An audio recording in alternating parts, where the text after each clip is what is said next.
this session. So you can, afterward, we'll be sending out a link and you'll be able to look back at the information that we provided.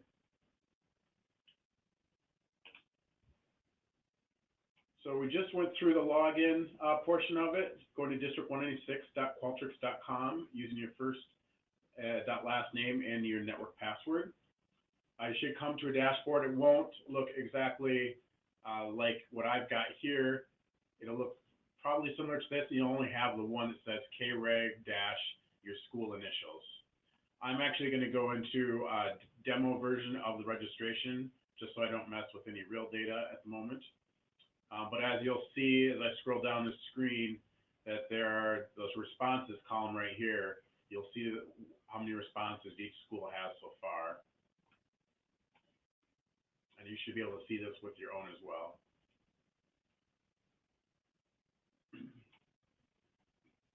So once you click on the title of your project, your school registration for kindergarten, you will come to basically what is the editing mode for the survey. We're not actually going to be editing the survey, the questionnaire per se, but we're going to go into this option at the top called data and analysis. You click on that. This will get you to kind of similar to a spreadsheet view of your information that's provided. Initially, when this information is displayed, what Qualtrics does is it tries to pick out, the questions that it feels, there's some algorithm it uses in back, I'm not sure how it works, but it tries to pick out the questions that it thinks that you will be of most interest to you to see right off the bat. Know, however, that this is completely customizable, and that's what we're gonna go through right now to show you how to customize this, because in your situation, you're probably gonna wanna see certain information like the birth date, the name of the child, maybe whether they have uploaded pre-screening or immunization record information, and that type of information. So I'm going to direct you right now to the Tools menu over to the right. You will see a few options here. The one I want to point out right away is this Choose Columns. You'll notice that in this menu, it's a menu of all the questions that we have in the questionnaire, and there's some that have check marks next to them. Now, there's some of these that I may not even want, and I can just click on them to uncheck them. So like child's ethnicity, I may not need that for my purposes. I can uncheck that, and you'll see that in the background on the screen, that column disappeared. I can also go in and choose month, day, and year for their birth dates, and I can pick any other question just by scrolling through here. One thing to keep in mind when you're going to the Tools menu and choosing a column, any column that you choose, so if I were to go into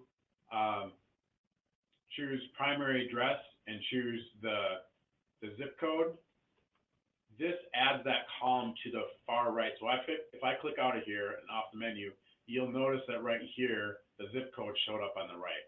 When you're doing it from this menu, from the Tools menu, it always puts it on the far right, but that may not actually be where you want it.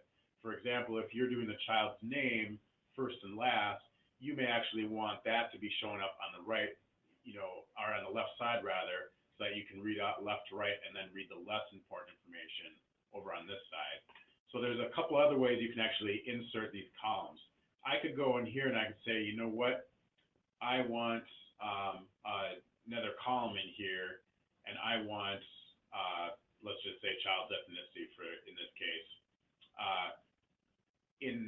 to the right of this column. So I can do that, and it will put it right there just because I click the plus sign there. You can also do the plus sign here, and it'll put it to the left of the column that you're on. The other thing that you have the option to do to organize this from left to right is to click on the header of the column. You actually have the option to say move column left, move column right, and it will move that information over for you. So I can say, move it right, I don't want it there. Or you could just say hide the column if you don't want it at all. You can also go in here again, I can do choose columns, and I can actually say remove the ethnicity altogether from this list.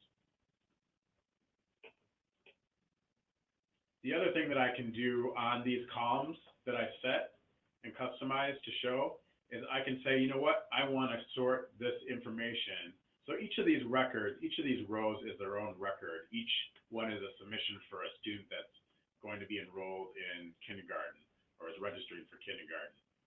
You can go and sort any column from A to Z or Z to A, and then it'll sort that information. So if you want to look up information by last name alphabetically, you can certainly do that. I can go in that column and I can say A to Z, and it will resort it for me so that I have that. And in this case, it shows ones that don't have any information in it. But I can go through and I can sort that however I want. One other thing to note here is on the left and on the right, we have on the right side, we have recorded date. This is a timestamp for when they submitted their registration. This column will always stay on the left side. There's no control we have over that because it orders everything by the most recent submission. The other thing that will also stay here is your actions column. This gives you some additional options underneath here for each of the records that I will get into in a little bit. But this will always stay here as well. Everything from here over to here you have control of. What order it goes in from left to right, what information is showing based on what question answers you wanted to display so that you can customize that view. Keep in mind that if we have a 10 and 12-month secretary at, say, Oak Ridge Elementary School, if the 12-month logs into their account and they look at this information, it may not look the same as what the 10-month sees. That's because when you log into your account, your customization of this information is your own personal customization of that information. So you may want to work with each other so that you're seeing the exact same information left to right. That's entirely up to you. If that works best for you, I'd recommend that. Otherwise, you could customize the information that you need to see in order to do your work. The other thing I wanted to point out is when you're in here, what we're looking at right now is we're looking at the recorded responses. So these are all responses that have been completed. They've gone all the way through the questionnaire, answered all the questions that were served up to them, and then they've submitted at the end. So they received an email, they received a thank you message at the end telling them that they've completed step 1, and step 2 is next to go to your school and provide you a copy of your birth certificate and any other information that you may not have been able to provide online. Like and upload their immunization record. That would be one that they might need to bring in to the school with them. However, I may also want to, as a secretary, know if there are families that didn't provide the immunization record online.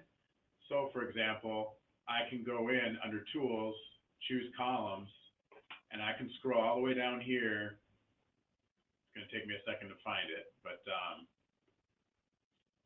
please upload a copy of your immunization record. ID, name, size, and type.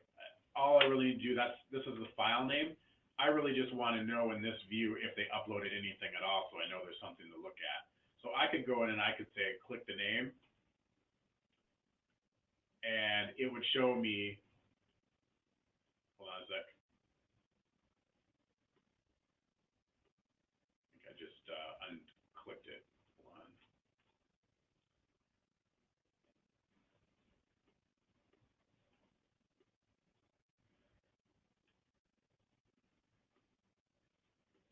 So now I have, if you look here, I've got 2 with that files have been uploaded on.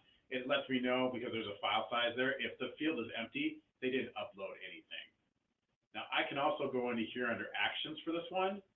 I can go to view response, and this shows me the responses exactly how they saw it on their form and what information they filled out. So I can scroll down to that question, and I can see that there's a link here. Now in this example, you're not going to see much of anything because it's not real information, it's just an example. But you'll see that information in there, and you'll be able to tell if they uploaded the document. What this is good for the immunization aspect of it is that the nurse could potentially look at this, or you could look at this and see that, oh, this wasn't a completed immunization record, there's some information that's missing. You'd have to contact the family or talk to them when they come in. But that's something that you could deal with, and you could be prepped for that beforehand. So let me quick close out of this, get back to the screen. So that tells you, you can go into the individual record here. The other thing that this screen does, when I go into actions and view response, This is the individual response for each submission. So it tells me a few things. Number one, when the responses were recorded, which was on January 29th. Keep in mind, this is a test information. This isn't a real record. Duration of time it took them to take the survey or fill out the questionnaire. And then it also gives me, the information that I need. I can do two things with this information. I can go in and I can export this to PDF. So for example, if you we had this scenario already happen this week where a family we had a Somali family that submitted their registration to Cedar Park, but they're actually in the Highland boundary area. So Cedar Park contacted us and we showed them how to export this as a PDF just by clicking that option, exporting it, and then attaching that to an email and sending all the parent and family info over to Highland, and Dee Dee was able to take care of that information and process that student or that family through.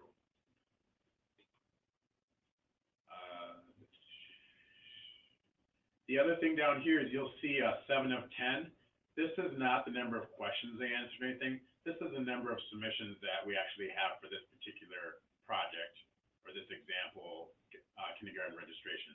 So I have 7 of 10 submissions, and that's what I'm on. So I can click this paddle over here, and I can go to submission 8, and it'll give me a whole new set of answers based on how they answered each question and whether they uploaded files or not, that type of thing. So just know that, and then know that when you do it, you're exporting to PDF, that you're exporting to PDF for this response only. The other option you have here is the ability to delete a response. Just be very cautious of that. You don't want to accidentally delete information because you can't retrieve it after you delete it. So I'm going to close out of here for a second.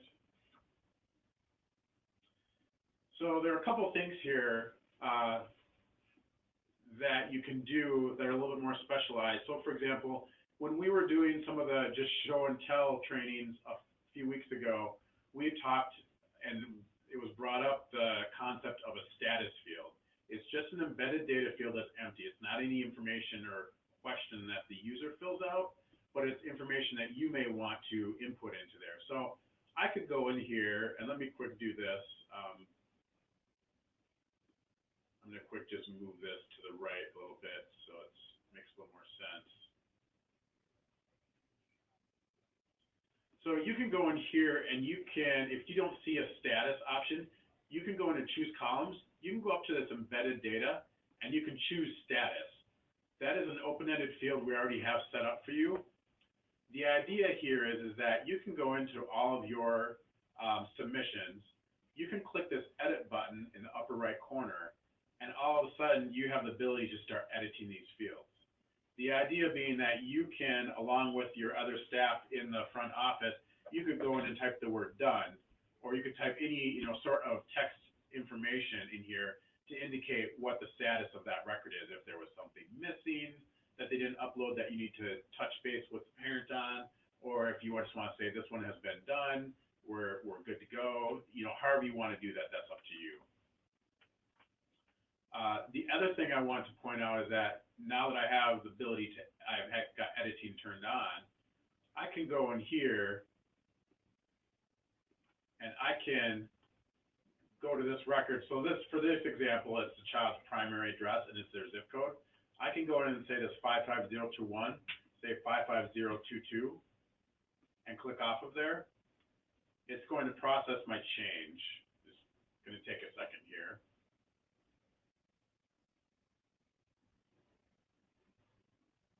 Notice that it put a little gray tab in the upper right corner of this field. If I click on this, it's similar if you're familiar with Excel. It's similar to that where you're putting a note in the corner of a cell box in Excel. But in this case, when I click on this, it tells me what the original information was in there, when it was the field was edited, and who it was edited by, in this case, me. This keeps a history of edits that you make so that you know if someone goes in and changes something, who that someone was, when they did it, and what they ultimately what they changed it to, because you're seeing the change, but then you're like, what's with the gray thing in the corner? You can see that there was maybe the parent mistyped in their zip code and they're correcting that part of the address. That's what that is there for, is just to keep track of those changes. Every once in a while, you may, when your screen refreshes, Qualtrics refreshes the screen, this tab may or may not show up, and you might just have to do a refresh on your web browser for it to refresh and pull up that tab so that you can then see that history in there. But just know that that is a capability that exists. It's already just built into Qualtrics. The other thing that I want to point out in regards to this is I go in, one second.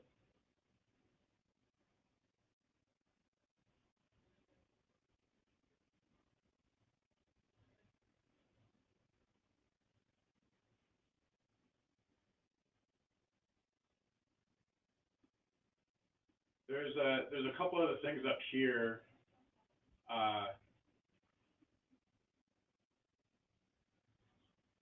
See if I can find it here. When you go under tools, there is also, in addition to choosing columns that exist, you may want to, so right now we just talked about status and entering, notes about stuff being done or what stage that record is being processed at.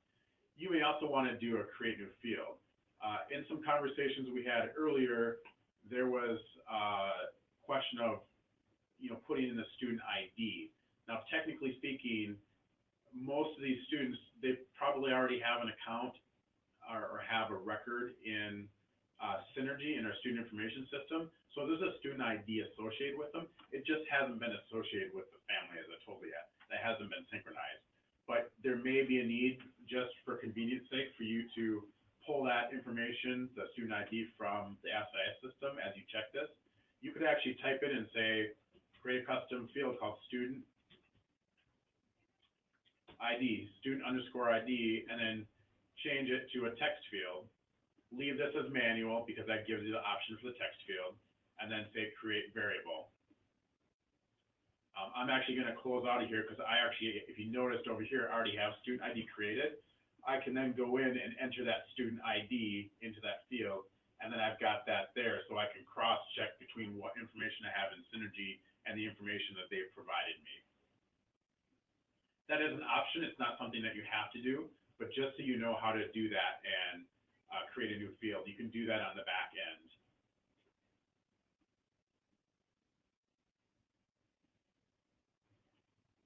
So one thing I wanted to point out here is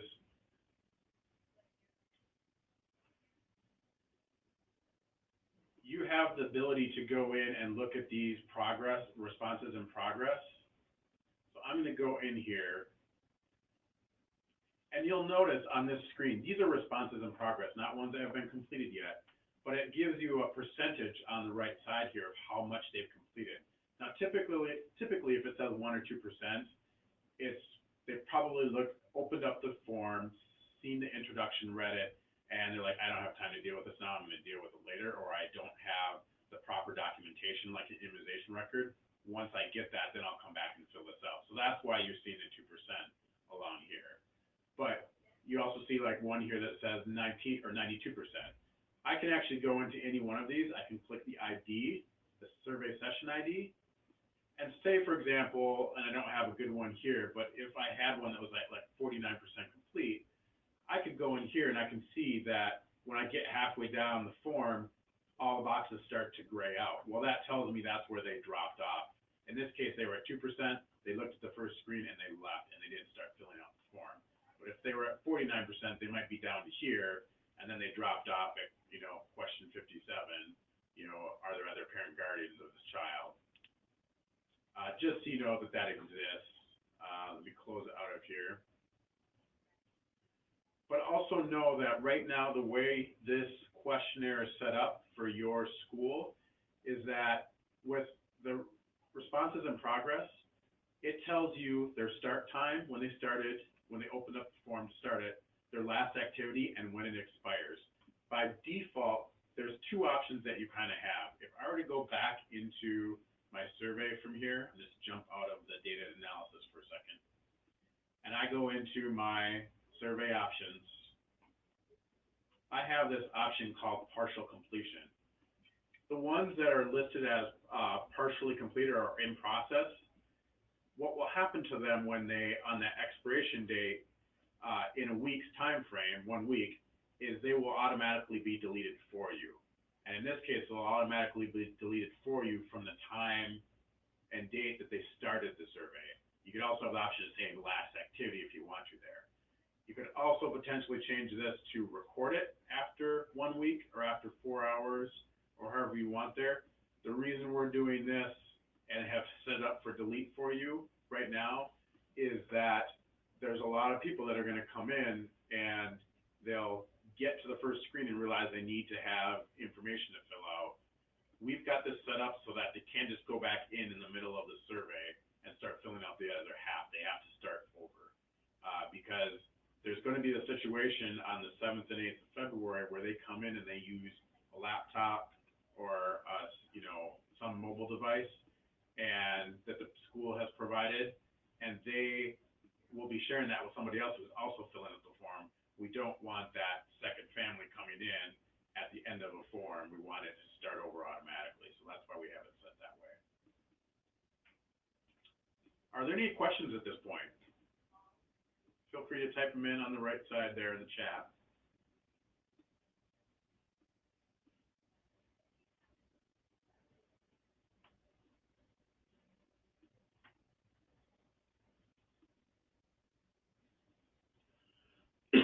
Okay.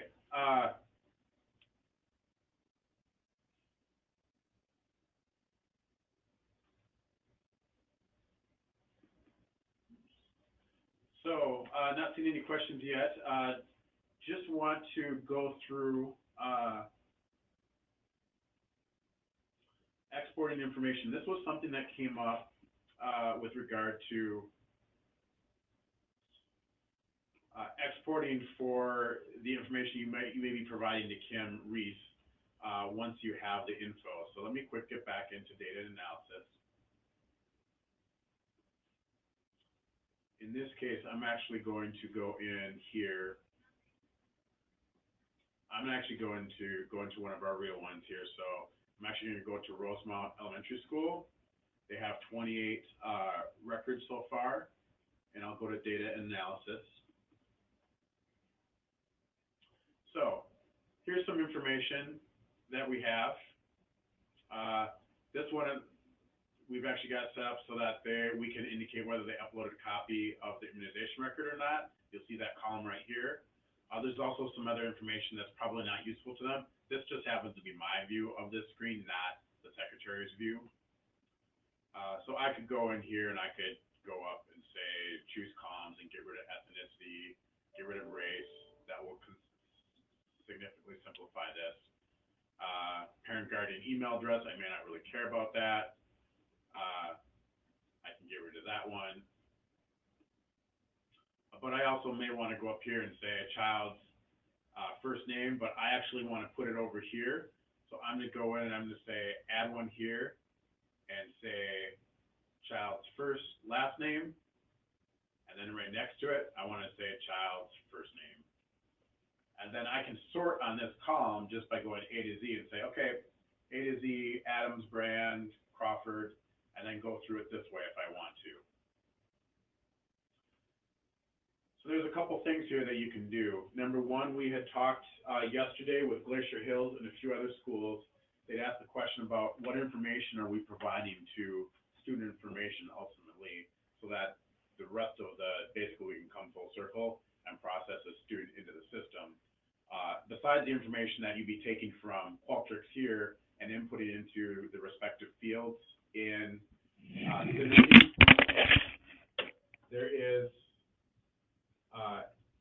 import-export data. If I choose this, there are a few options here. Number one, by default, it has download all fields checked. So this right here, that will download regardless of what you have showing behind this pop-up window on your columns for your data and analysis view. It will still pull all of the other questions and answers into a spreadsheet for you if you have this checked.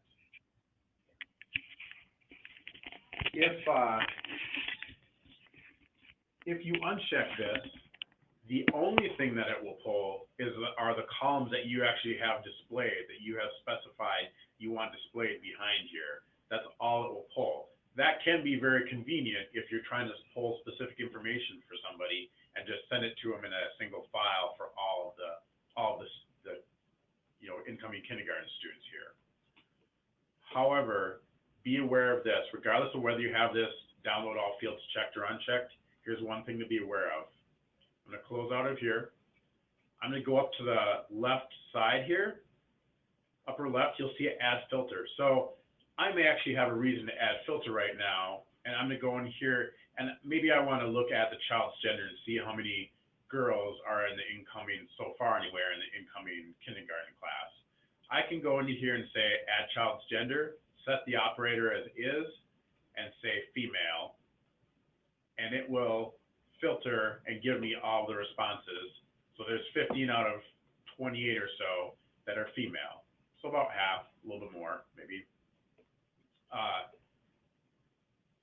So now I'm going to go back to import export.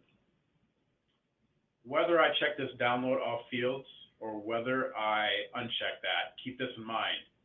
This export respects your filters up here. So you're only going to get 15 records here, not all 28. You will get all the fields for those 15 records because I have this checked, but you will only get what's based on the filter. So keep in mind that if you have any filters going, this export respects those filters. This actually becomes very important for you because the conversation yesterday at our training that we did face-to-face with a smaller group of secretaries was that how do we export information and give it to Kim Reese and student information at the district office? Well, initially, you're probably going to be doing an export of all of the records that you have and sending the ones that you've taken care of and sending that information her way. And she has said, Kim has said that it's fine to just leave this box checked and give her all the fields, and she can sort through what she needs and doesn't need to do the rest of her processing for those records. The other thing, though, is that you'll want to do is she doesn't want us, so we get done with the 7th and 8th stuff. You may have, say, 35 records in there. You send those off to her, and then mid-April comes around and you notice that there's a few more records in there that you need to process. She does not want all 36, 37, 38 records sent to her again. She only wants the additional 3. So the idea would be is that you would then set up a filter that would filter on the recorded date rather than all of them together. So I could go in and I could say add filter, survey metadata, recorded date, select operator, and you could say last 30 days, from this month, before something, or between something or after. So you could say after, and then you could specify after a certain date. So I could say, if I sent stuff to her on the 10th, and then I wanted anything after this, so anything after the 10th, send me those responses. Now, in this case, there's 0 because we're not even to that date yet. But you could potentially, by the 16th, you could have 3 or 4 more in here. She only wants those 3 or 4.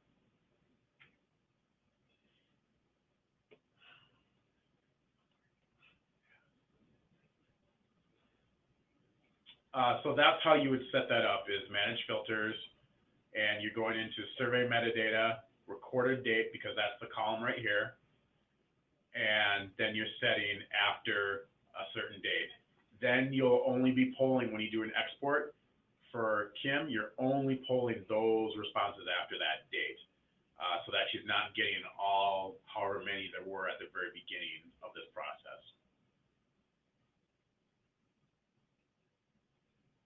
I'm going to remove that filter for now. If I wanted to add additional filters on here, I can just click this plus sign. I'll get a pop-up, and I can actually do far more sophisticated filtering based on, an inset condition or just adding another condition if I want to. We're not going to get that far into it today because most times you're just going to be doing one or two filters at a time and sorting. So I'm going to cancel out of there, say yes. And up here, I can just click the minus sign, and that will bring back all of my records.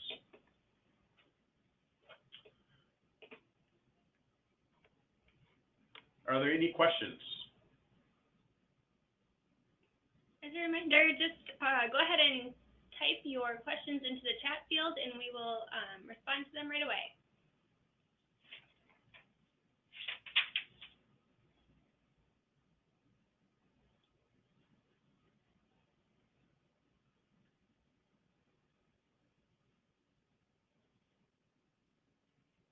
Doesn't look like there's any questions so far.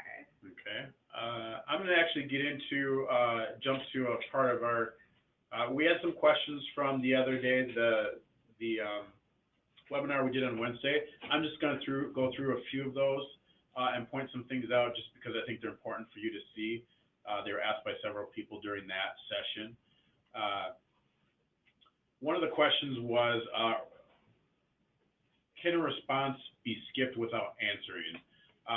The answer to that is yes and no. We have specific questions in the form set up that we specifically made sure that they didn't have to answer them, because legally we're not allowed to force the response on that. The obvious ones would be like ethnicity and race. Those are federal and state mandated questions that we had to ask, but they're not required to put any information in there if they don't want to. So they can continue filling out the survey without any problems. We did require fields like first name and last name of parent guardian 1. Parent guardian 2, that information is not required because it could very well be a single family home that we're working with, and we didn't want to create any barriers to filling out the online form if we didn't have to.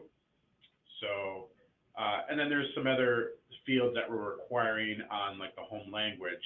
If they specified that they do have a second language besides English, or they speak an English that's not, or a language that's not English, then we provide them with opportunity to tell us what language that is.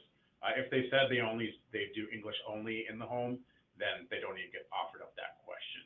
So there is some definite logic behind the scenes working in this system.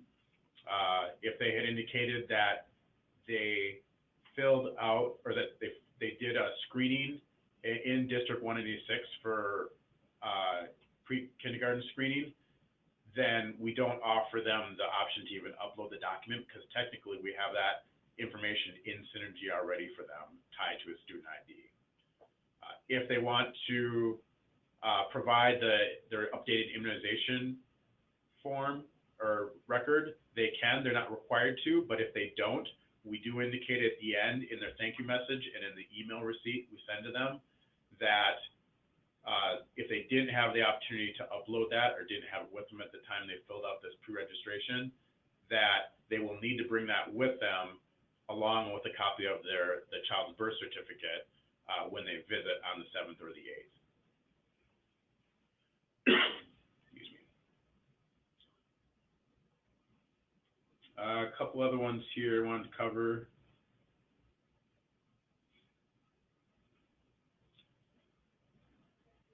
We've mentioned this before. We just want to bring it up again. There will be certainly some families that come to your school when, on the 7th and 8th that haven't even filled out the form yet. We highly encourage you to just provide them with a tablet or a Chromebook or laptop and let them fill out the form on screen there so that you can get that information right away electronically. We have also sent information, I believe it was yesterday, that we emailed all of you attachment with the QR code flyer that also has the web address. So they have the option, if they walk in and they have a smartphone with them, they can scan that QR code if they're savvy enough. Otherwise, they can just type in that web address right below the QR code on the flyer and go right to the school homepage, tap on the button with their finger, and start filling out the form with their smartphone. So they wouldn't necessarily need to use a device that you have at the school, but as long as you have a couple of those that you can provide, that would be absolutely great to do.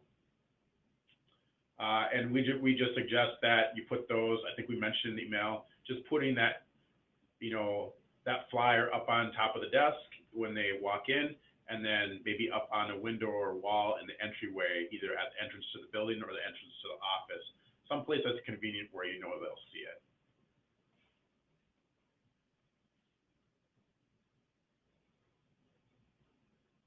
So one of the other questions that came up at the trainings, last couple trainings, was how do I get my information from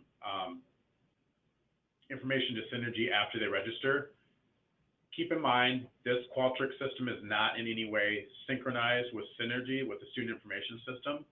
However, and I will point out that the benefit lies heavily on the family side for the ease of them to fill this information out quickly and not have to sit at the school for 45 minutes filling out paperwork. Now we know and we understand that there will be, additional paperwork they need to fill out, either because of a medical condition that the nurse will need to have them fill out a form, or that there's maybe like, please sign up for our email list or newsletter, and that's fine. You can provide that form on paper. That's not a big deal. However, the idea behind this whole process is that they spend, instead of 45 minutes filling out a form or looking at the census form, which is very compact and busy and difficult to fill out on paper, that they can do this online. It saves them significant time. And on your end, the time savings is really in the data coming in electronically. You don't have to interpret someone's handwriting or figure out what they said, or a field gets missed because they're filling it out on paper, whereas online we're requiring certain fields like the first and last name to be filled out. So that information will come into you faster. You can go through certainly right now with the ones that have come in, and you can kind of organize that best works for you, so that when the family does walk in, you might even have some notes scribbled on a sheet of paper next to you to say, I need to ask this family about this. They didn't provide the immunization form, or they mentioned they had peanut allergies. So that there's certain information that you can get to the respective people that need it. One thing to note about that last point about getting information to people, we are doing a training with your nurses on Qualtrics. They will have access to this, and we will be providing them with their own view, showing them how to pull up just the medical information that they need so that they can see that information. Now, they're not going to be as concerned about that right at the get-go because they're still working with the students this year. And the days that registration will be going on, there's also conferences, and there's, kids that may be, sick or, whatever, that they're working with. So we are actually, I believe it's March 9th, we will be doing a training, a webinar with them, and showing them how to get at this information so that they can pull that info and start working with those families right at about the time when they start to need to look for that info and start looking toward next year. So just know that. And then we are also working with English language department to pull the information on the home language survey so that those staff can work with that info and make sure that the language screening they need to do, they can reach out to those families. Any questions?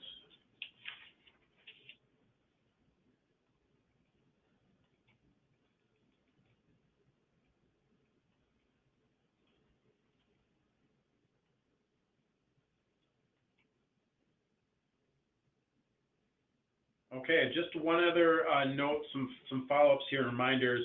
I already mentioned the point about the QR code flyer that we sent in the email yesterday. Just make sure to have a handful of devices available at your school on the 7th and 8th, and even right now, so that when families come in, they can use that form on your website to fill out info and get it to you. The other thing too is we will be doing a follow-up kindergarten registration form that will powered by Qualtrics that we'll be sending you just to get some feedback on how the process went after the 7th and 8th. So we'll probably do it the week following that. just to get feedback on how those changes worked and went for you, and maybe get some feedback on how parents responded to filling out the new survey, the new form online. And then the other thing we just wanted to point out is that we will be floating around in the schools on the 7th and 8th to various schools just to check out and see how things are going. We feel it's very important, since we're not out in the schools on a regular basis or daily, every day, just to see how the response is and if there's any issues, so that we can better address this in the long term.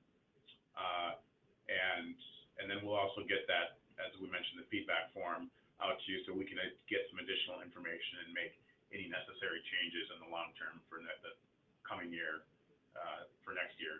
So I think that's all we have for now. If you have any additional questions, just let us know. Type them into that chat form on the side.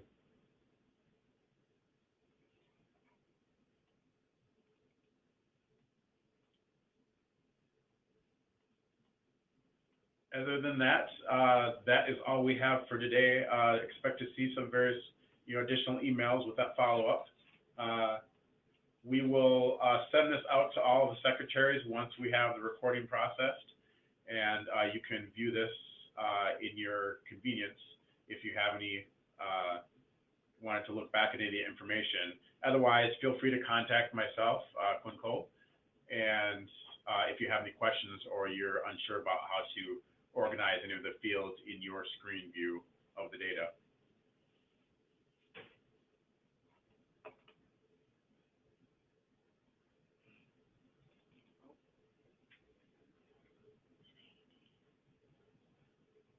We have one question here.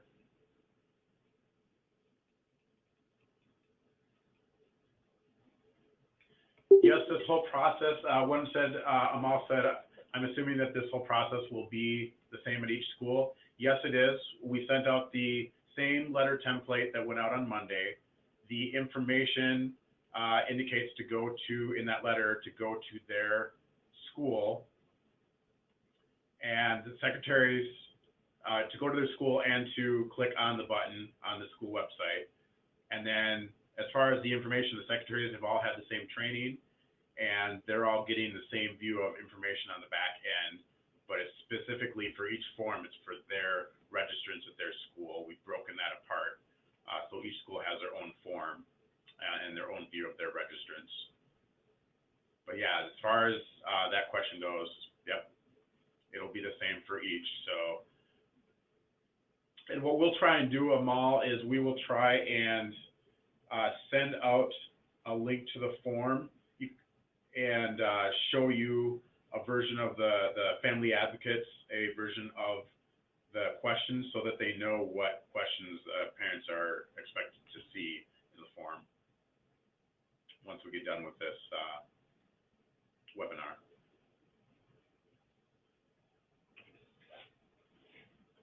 Any other questions?